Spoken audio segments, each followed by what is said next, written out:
are known to emphasize features. For example, the letter E can make the sound E or E, but the letter E with an accent makes the sound A.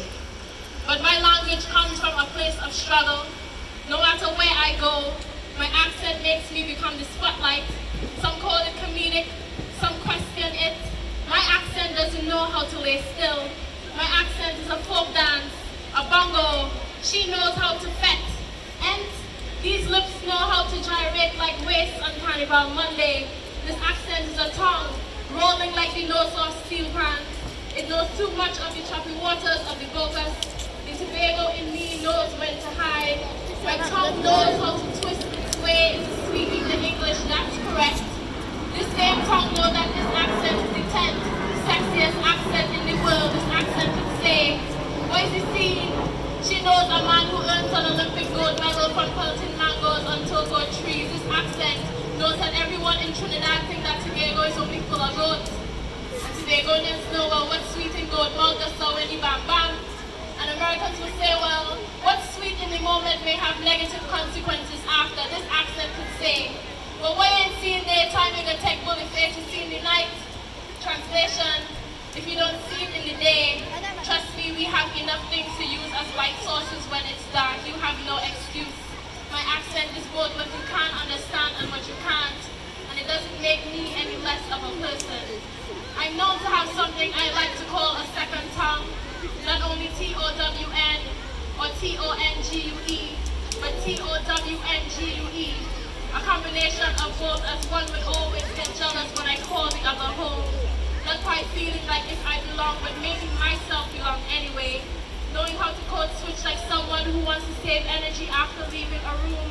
Changing the notion of what the American dream looks like. And I would use my voice, no matter the accent, no matter the pronunciation.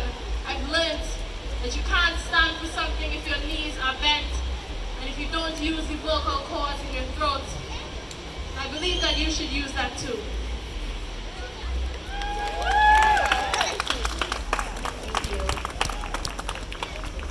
So, I believe that my second poem is the pathway to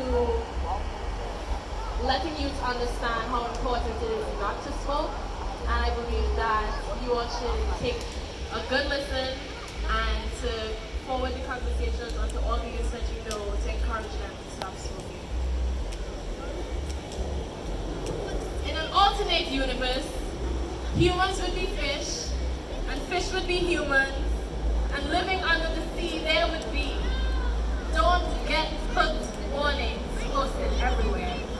Because humans can read, and humans know better than fish, than to be caught in a hook and be dragged out of their element. There would be no cigarettes, because you can't light a match under the sea, and smoke would never survive. Like the breath we actually need. Fish know they can't breathe without water, which is why we should value our lungs, the very air in our beings. Our sky would be full of dead traps that we would dodge and weave, hypnotized by flavored goodies. Well, that's just our bait. Fish see our bait as gold food, never knowing it's just our scraps.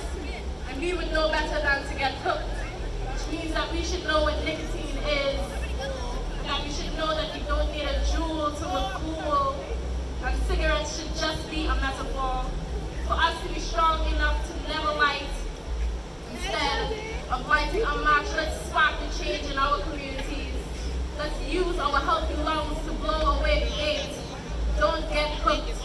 So if we really lived in a universe where humans were humans and fish were fish, then let's just let us hook the fish and never allow nicotine to hook us.